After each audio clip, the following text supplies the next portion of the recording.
Friends, अगर हम बात करें एक ऐसी आर्ट की जिसके थ्रू कोई भी अपने इमोशंस को लोगों के सामने ला सके, तो ये कहना गलत नहीं होगा कि पोएट्री और शेरो शायरी को सबसे इफेक्टिव आर्ट माना जाता है। शायरी सुनना और सुनाना हम सभी को पसंद होता है। आज हम ऐसे ही शायर की जिंदगी के बारे में जानेंगे जो किसी वक्त प्रोफेशनल पेंटर रहे और आज अपने बिल्कुल अलग अंदाज वाली शायरी के लिए सिर्फ भारत में ही नहीं पूरी दुनिया में उर्दू शायरी के लिए मशहूर हो चुके हैं। मेरे हुजरे में नहीं और कहीं पर रख दो, आसमां लाए हो ले आओ जमीन पर रख दो। फ्रेंड्स, आप देख रहे हैं चैनल थिंक इट लार्ज और आज हम बात करेंगे जनाब डॉक्टर राहत इंदौरी के बारे में। पूरी स्टोरी के लिए वीडियो को एंड तक जरूर देखें और चैनल को सब्सक्राइब कर लें। दोस्तों, कहानी तब शुरू हुई जब रिफातुल्लाह कुरैशी और उन्निसा बेगम के घर उनके मजले बेटे का जन्म हुआ। दिन था 1 जनवरी 1950। बच्चे का नाम रखा गया राहतुल्लाह कुरैशी। उसी बच्चे को आज हम सब डॉक्टर जनाब राहत इंदौरी के नाम से पहचानते हैं, जो आज पूरी दुनिया में उर्दू के बेहद मशहूर शायर हैं।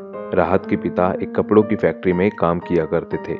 अपना बचपन याद करते हुए राहत बताते हैं, मुझे बहुत सी जो चीज़ें बचपन की याद रही हैं, उनमें वो मकानात भी मुझे आज भी याद हैं कि जब मैं ज़मीन पर सोता था तो आसमान मेरी छप्पर से कहीं कहीं पेवंद उसके नज़र आते थे। दोस्तों, राहत की शुरुआती पढ़ाई नयापुरा के एक सरकारी उर्दू स्कूल से हुई।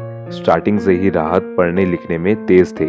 क्लास 6 से राहत का लिखने में और पेंटिंग्स में इंटरेस्ट बढ़ने लगा। राहत पेंटिंग्स बनाते और गजलें पढ़ना उनका शौक बन चुका था। जब राहत 10th क्लास में थे तब अपने वक्त के सेलिब्रिटी शायर जान निसार अख्तर एक मुशायरे के लिए इंदौर आए। राहत को उनसे मिलने का मौका मिला। तब राहत ने जान निसार अख्तर से पूछा कि शेर लिखना हो तो क्या करें। अख्तर साहब ने कहा, तुम पहले किसी भी शायर के 10-15 हजार शेर याद कर लो। राहत ने जवाब दिया कि वो तो मुझे पहले से ही याद है। यह सुनकर जान निसार अख्तर हैरान रह गए। फ्रेंड्स, आगे चलकर राहत इंदौरी और जान निसार अख्तर में दोस्ती भी रही। जो व्यूअर्स नहीं जानते, मैं उन्हें बता दूं कि जनाब जान निसार अख्तर बॉलीवुड एक्टर फरहान अख्तर के दादा और लिरिसिस्ट राइटर जावेद अख्तर के पिता हैं। राहत ने अपनी ग्रेजुएशन उर्दू लिटरेचर में इंदौर के इस्लामिया करीमिया कॉलेज से की। 19 साल की उम्र में राहत ने पहली बार एक मुशायरे में हिस्सा लिया। से पूछो क्या गदई मांगती है कितना लहू, सब समझते हैं ये धंधा बड़े आराम का है। अपना खर्चा चलाने के लिए राहत ने प्रोफेशनल पेंटर की तरह काम करना शुरू कर दिया। फिल्मों के पोस्टर्स हों या साइन बोर्ड्स, वह इतनी अच्छी पेंटिंग्स बनाते थे कि अपना ऑर्डर्स देने के लिए लोगों को इंतजार करना पड़ता था। आज भले ही राहत इंदौरी को उर्दू शायरी की मशहूर शख्सियत माना जाता है, लेकिन राहत इंदौरी का मानना है कि पेंटिंग्स हो या पोएट्री, दोनों ही अपने थॉट्स को एक्सप्रेस करने का तरीका है। आप जो चाहें वो चुन सकते हैं, दोनों में कोई फर्क नहीं है। राहत लिखते रहे और मुशायरे भी अटेंड करते रहे, लेकिन इतने पैसे नहीं कमा पाते थे कि आगे की पढ़ाई कर सके।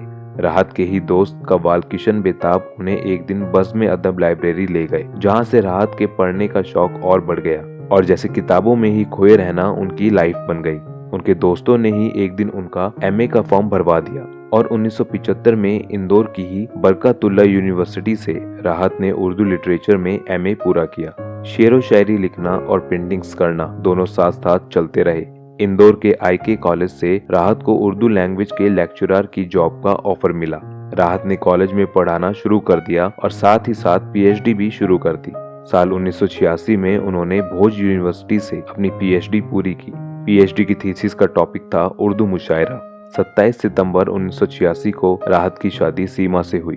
उस वक्त के सबसे बड़े शायरों के बीच राहत ने पहली बार इंदौर के एक शहर देवास में हो रहे मुशायरे में हिस्सा लिया, जहां से उन्हें खूब पॉपुलैरिटी मिली। राहत ने अपना पेन नेम इंदौर शहर से होने की वजह से राहत इंदौरी रखा और आज इसी नाम से इन्हें जाना जाता है। ख्वाब, दवा, जहर, जाम, क्या क्या है, मैं आ गया हूँ, बता इंतजाम क्या क्या है।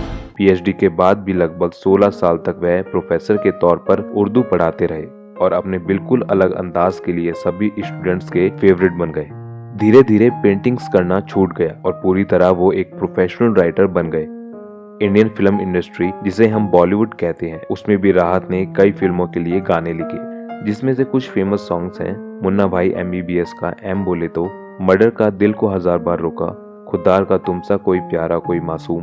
आज 70 साल के राहत इंदौरी दुनिया के सभी देशों के मुशायरों में हिस्सा लेते हैं और मिर्जा गालिब को अपना आइडल मानते हैं।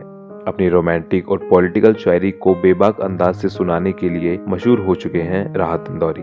किसने दस्तक दी ये दिल पर, कौन है? आप तो अंदर हैं, बाहर कौन है? उन्हें कई अवार्ड्स भी मिले हैं। अवार्ड्स की लिस्ट इतनी लंबी है कि जिसे गिनाने के लिए एक अलग से वीडियो बनाना होगा। उम्मीद है जनाब डॉक्टर राहत इंदौरी की जिंदगी आपको उनकी शायरी की ही तरह पसंद आई होगी। शुक्रिया।